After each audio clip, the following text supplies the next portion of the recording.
quirúrgica que había llevado al paciente a esa situación. Otro factor, digamos, otra vertiente que tiene que ver con la valoración del riesgo perioperatorio son los factores que derivan de la gravedad del proceso a operar.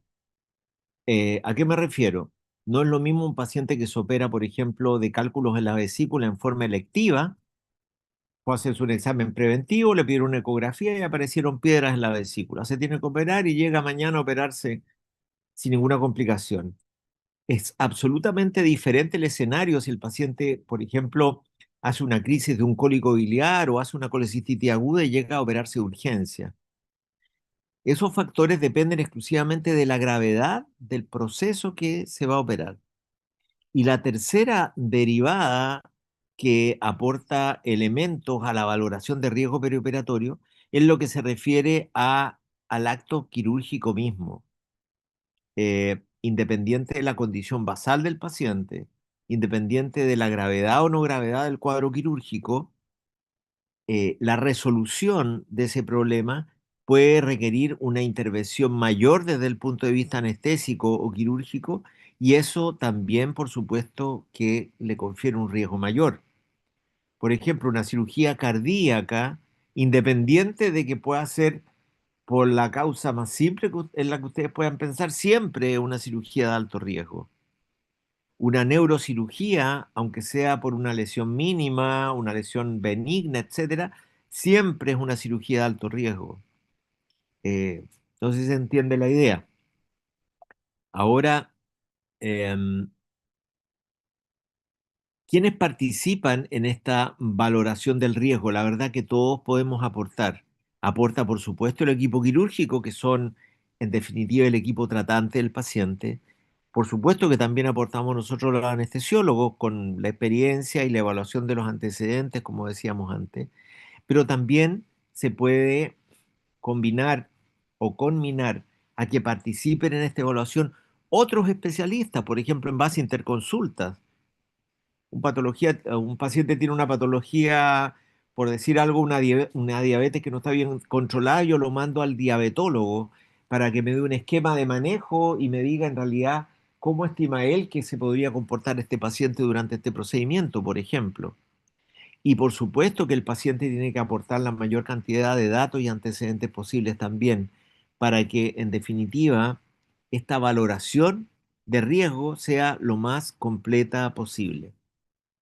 ¿Cuándo se hace esto y dónde se hace esto? Eh, Hay una situación ideal y una situación menos ideal que tiene más bien que ver con nuestra realidad asistencial. Lo ideal sería que todos los pacientes tuvieran una evaluación previa, días previos a la cirugía. ¿Por qué? Porque eso permite tomar anticipadamente una serie de medidas, como puede ser modificaciones de tratamientos farmacológicos, derivaciones interconsultores, etcétera. Desde el punto de vista práctico, la gran mayoría de los pacientes se evalúan el día de la cirugía o a lo más el día previo a la cirugía. Les insisto, no es lo ideal, pero por razones más bien de disponibilidad de recursos, en general se hace así. Actualmente se promueve que exista lo que se llama la consulta preoperatoria. Es decir, un policlínico, como podría ser un policlínico de cualquier especialidad médica, de cardiología, de broncopulmonar, de nefrología, etcétera, un policlínico de anestesia, en donde llegan los pacientes para que se haga esta evaluación de manera lo más completa posible y con un margen de tiempo suficiente como para que se corrija lo corregible, se postergue lo que haya que postergar, se haga una buena preacondicionamiento, etcétera. Existen establecimientos de salud donde esto se practica al menos parcialmente, pero allá hacia eso tendemos, digamos. El lugar donde se pueda realizar, la gran mayoría de las veces se realiza, al menos en nuestro ambiente, en el espacio perioperatorio, en pabellón quirúrgico, en la sala de preanestesia, etcétera. Pero en muchos lugares, como les decía, se está tendiendo a que esto se haga en una consulta, en un policlínico. Que se haga de una manera o de otra va a depender, como les mencionaba, de las características del paciente, de su condición clínica, de la organización y de la disponibilidad de recursos de la institución, etcétera. Siempre considerar dentro de este marco de evaluación perioperatoria la revisión lo más completa posible de los antecedentes clínicos, una entrevista personal de tipo anamnéstico. Llevar un cuestionario escrito facilita mucho la realización de esto. Hacer un examen físico apropiado, exámenes complementarios prequirúrgicos, establecer una asignación de estado físico de acuerdo a la clasificación de ASA y en base a todo esto definir el riesgo, formular un plan anestésico y obtener, como les decía antes, el consentimiento informado del paciente. Y tiene que ser consentimiento informado. Eso significa que yo le informo al paciente de todos estos elementos de los que hemos ido conversando. Dentro de la evaluación es importante, yo les diría que establecer tres criterios. Los criterios de la ASA, los criterios de capacidad funcional y la estratificación de riesgo quirúrgico. Voy a ahondar un poquitito más en esto. Están ahí los elementos que participan en el riesgo perioperatorio, factores propios del paciente, capacidad funcional y todo aquello relacionado con la cirugía. La ASA o Sociedad Americana de Anestesia hace muchos años introdujo esta clasificación perioperatoria y por favor es una clasificación de estado físico, de condición fisiológica del paciente. No es propiamente tal una clasificación de riesgo perioperatorio. Cuando se los pregunten, es una clasificación de condición física o estado físico o condición fisiológica. Es cierto que cada grado de la clasificación de ASA se asocia a un riesgo, pero no es propiamente tal una clasificación de riesgo perioperatorio. Dentro de la clasificación de ASA se definen cinco categorías y algunos incluyen una sexta categoría, siendo el paciente ASA 1 el paciente que es sano, no tiene ningún tipo de patología, ningún antecedente. El paciente ASA 2 es aquel que tiene una condición patológica pero que no le condiciona ninguna limitante funcional, no tiene ninguna repercusión fisiológica a propósito de esta condición patológica. Paciente asatrejo sería un paciente que sí tiene una condición patológica, pero que ésta de alguna manera produce algún tipo de incapacidad, perdón, no produce incapacidad, pero sí tiene alguna alteración fisiológica. Por ejemplo, un paciente hipertenso que tiene una cardiopatía coronaria, pero que está bien controlado y puede hacer su vida normal. Un paciente diabético que tiene una nefropatía diabética, pero que está bien controlada y puede hacer una vida normal. Ese sería un paciente ASA 3. El paciente ASA 4, a diferencia del paciente ASA 3, sería un paciente que tiene una condición patológica que es incapacitante y que eventualmente amenaza su vida. Paciente ASA 5, un paciente que está en una condición muy desmejorada, se considera un paciente moribundo y que no se espera que sobreviva más allá de 24 horas, independiente de lo que nosotros podamos hacer. Y como les decía, en algunas clasificaciones hay autores que incluyen al paciente que está en muerte cerebral y hablan de paciente ASA 6. La verdad que desde mi perspectiva no tiene mucho sentido porque estamos tratando de evaluar riesgo perioperatorio y el paciente ASA 6 es un paciente que está técnicamente muerto, por lo tanto el riesgo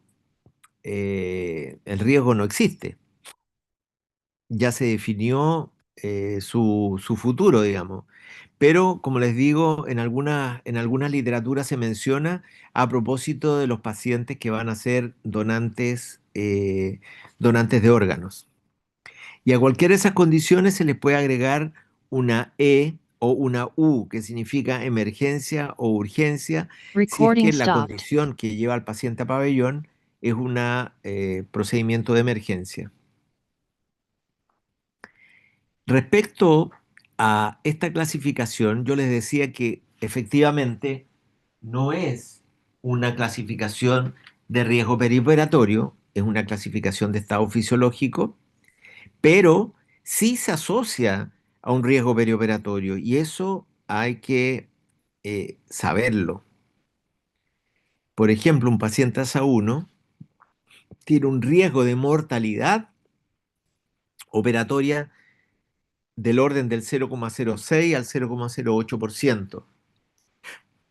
El paciente ASA2 tiene una mortalidad perioperatoria del orden del 0,3 al 0,4%. Los pacientes ASA3 puede llegar a tener mortalidades cercanas al 4%, y el paciente ASA4 prácticamente uno de cada cuatro pacientes va a fallecer en el perioperatorio. Les quiero dar solo un ejemplo de una score de riesgo, digamos, score de riesgo perioperatorio, que es realmente eso, lo que evalúa directamente el riesgo y no la condición fisiológica. Este score, da lo mismo el nombre, pónganle UTAL si quieren, evalúa factores bien importantes a considerar. El puntaje que asigna cada uno de estos factores está puesto ahí a la derecha, y si se fijan, los cuatro elementos que más puntaje aportan a este score son aquellos relacionados con patología cardíaca, presencia de un tercer ruido en la ocultación cardíaca, congestión yugular venosa, presencia de un infarto agudo al miocardio en los últimos 6 meses, o electrocardiograma con extracístoles auriculares prematuros o cualquier ritmo diferente al sinusal. Cualquiera de estas cuatro condiciones aportan puntaje sumamente alto al score que vamos a ver enseguida.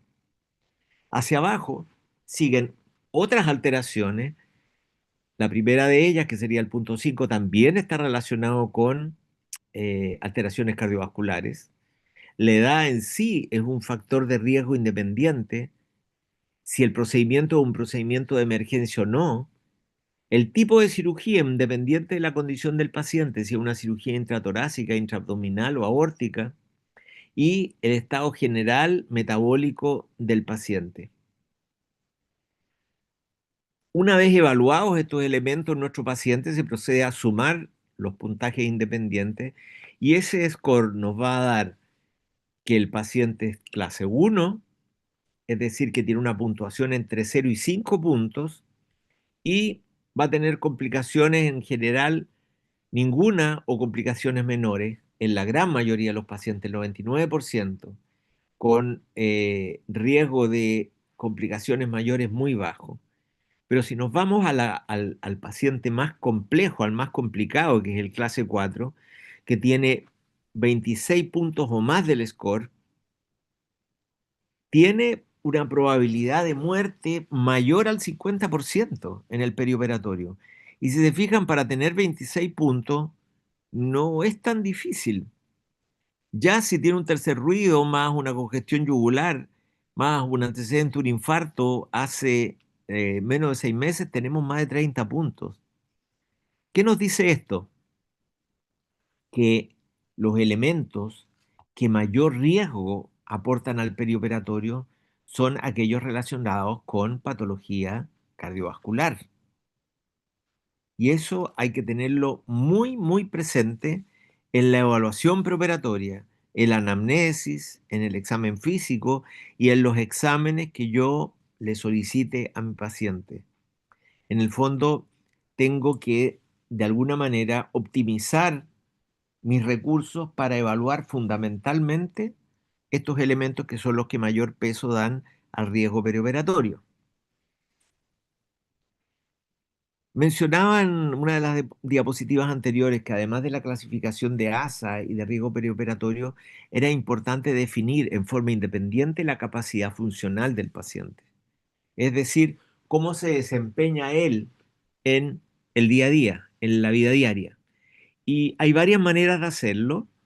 Eh, una de esas es lo que se llama la evaluación del MET, que es en el fondo una evaluación del estado metabólico del paciente. ¿Cuánta requerimiento energético tiene el paciente frente a una determinada actividad física? Y eso nos permite, de alguna manera, evaluar cuál va a ser la reserva fisiológica que tiene el paciente. Y como les digo, también es un elemento que se utiliza con mucha frecuencia dentro de la evaluación preoperatoria. La tercera vertiente que aportaba factores al riesgo preoperatorio habíamos dicho que era lo relacionado con el procedimiento quirúrgico. Y van a ser considerados procedimientos de alto riesgo, por ejemplo, las emergencias mayores, emergencias aórticas y de grandes vasos, cirugía vascular periférica y procedimientos prolongados con grandes cambios de volúmenes y sangrados importantes. Y en el grupo de riesgo bajo, que tiene una mortalidad perioperatoria de menos del 1%, están las cirugías endoscópicas, cirugías de superficie, cirugía oftalmológica y cirugías de mama. Todo lo demás cae en un riesgo intermedio, aproximadamente el 5% de mortalidad perioperatoria, que son la gran mayoría de las cirugías. Elementos de la historia personal que tenemos que considerar. Quiero insistir en esto.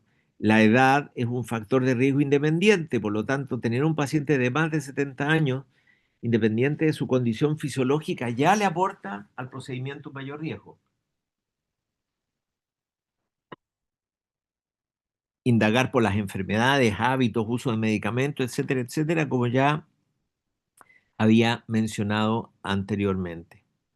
Y si yo quiero, eh, de alguna manera, dirigir mi evaluación, voy a tener que concentrarme en aquellos sistemas que reúnen la mayor cantidad de complicaciones perioperatorias. Si recuerdan el score de riesgo que evaluamos recién o que revisamos recién, claramente la mayor fuente de complicaciones perioperatorias es el sistema cardiovascular, por lo tanto le voy a tener que dedicar una atención especial. Y en segundo lugar, el sistema respiratorio. Serían los dos que con mayor frecuencia dan complicaciones en el perioperatorio que pueden eventualmente desencadenar daño y mortalidad al paciente. Me quiero saltar algunas imágenes respecto a la evaluación cardiovascular y pulmonar y a, me quiero ir a algunos exámenes o algunos elementos del examen físico que van a tener una relevancia especial en el perioperatorio.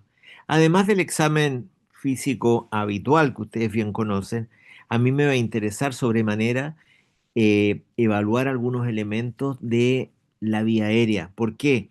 Porque durante el intraoperatorio la gran mayoría de los pacientes van a estar en una condición de desprotección de su vía aérea y muchas veces yo voy a invadir su vía aérea con algún dispositivo para ayudar al control ventilatorio durante el intraoperatorio. Y por eso que la evaluación para estar preparado en el momento de intervenir la vía aérea del paciente es importante. La clasificación más antigua de esto es el Malampatí, que nos habla de grados 1 a 4 dependiendo de las estructuras que yo puedo visualizar en la vía aérea, una vez que le digo al paciente que en posición sentado abra la boca y saque la lengua, sin decir nada, solamente abrir la boca y sacar la lengua. Si yo veo solo paladar duro, como en la derecha de la diapositiva, hablo de un Malampatí tipo 4 que se asocia a una alta probabilidad de intubación difícil.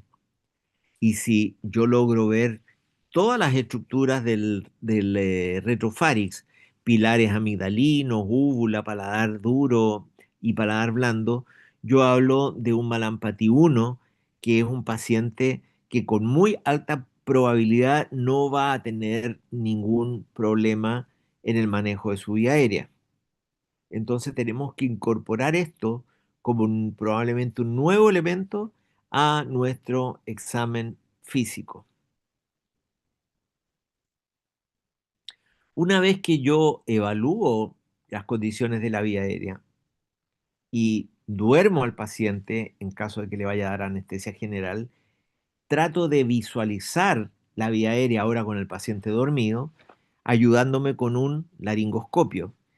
Y aquí viene una segunda clasificación de la vía aérea de acuerdo a lo que yo veo a través de la aplicación del laringoscopio. Y esta es la clasificación de Cormac-Lehy o Cormac solamente.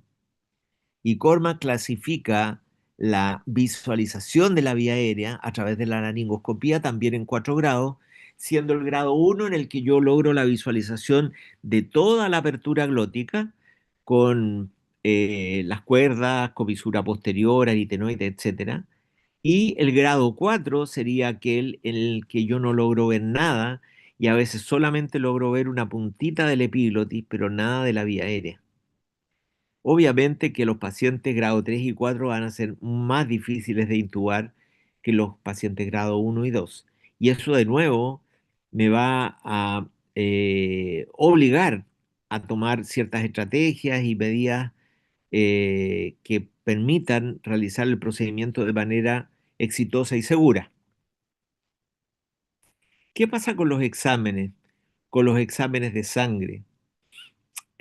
Fíjense que ha habido toda una controversia respecto a qué exámenes tomar y qué exámenes no tomar en el preoperatorio. Ha habido mucha controversia respecto al concepto de los exámenes preoperatorios de rutina. En un momento de la historia de la medicina, no muy lejano, el listado de exámenes preoperatorios era enorme y la verdad es que se tomaban con muy poco criterio y se aplicaban a todos los pacientes por igual.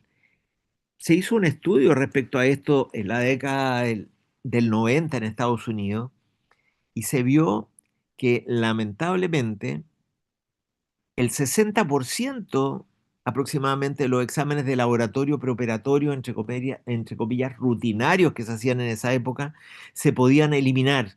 Y eso no iba a afectar en nada el resultado final del procedimiento quirúrgico.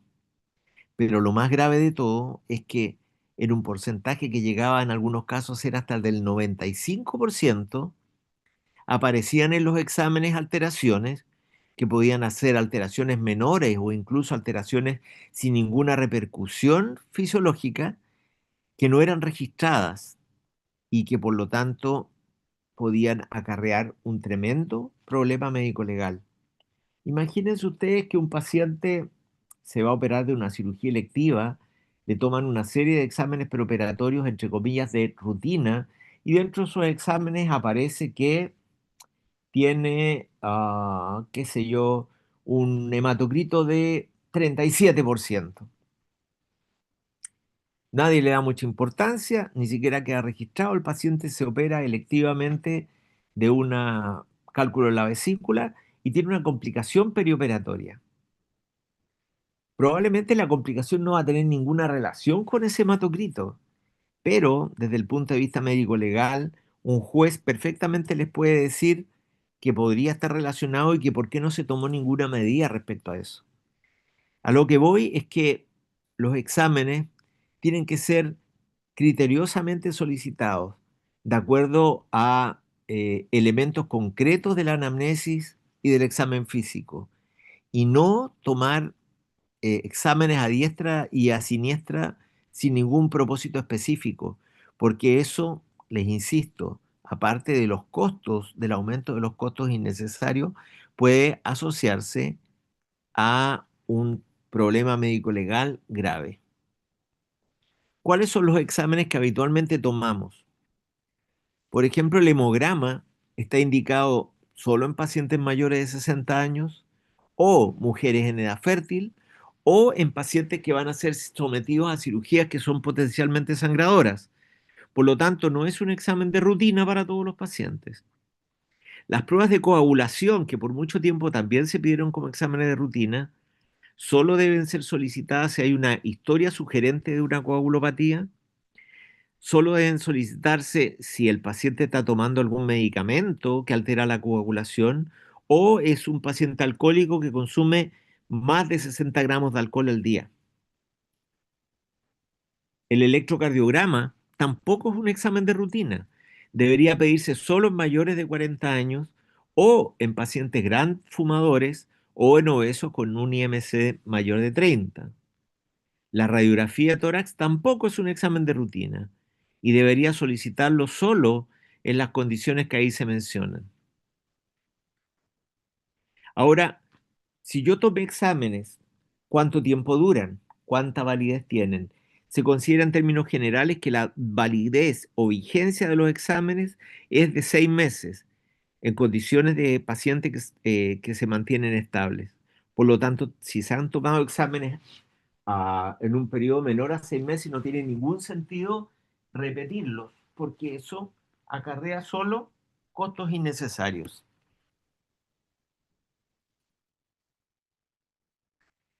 No hay que olvidar que esta instancia de manejo perioperatorio, de evaluación preoperatoria, es una importante y a veces insustituible instancia de educación y es trascendental transmitir la mayor cantidad posible de información al paciente y a su familia.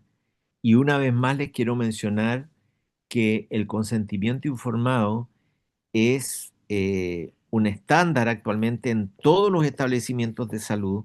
Ningún procedimiento, por menor que sea, debe ser realizado sin el consentimiento informado del paciente. Bueno, eso es lo que quería compartir con ustedes hoy día. Em, no sé si hay alguna pregunta del público presente, algo que quieran aclarar o alguna sugerencia.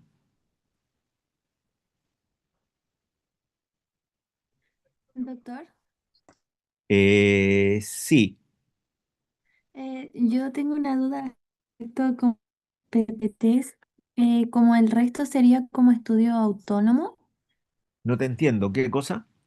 el resto del PPT quedaría como estudio autónomo. El resto del PPT. Mira, yo en general en la vida los PPT los uso como una base de una conversación y trato de transmitirles en lo que les comento, les cuento, lo que yo considero más importante.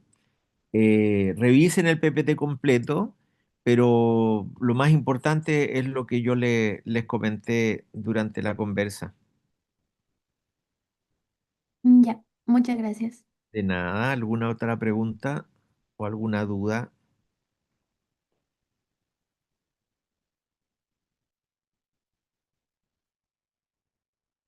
¿Estamos claritos?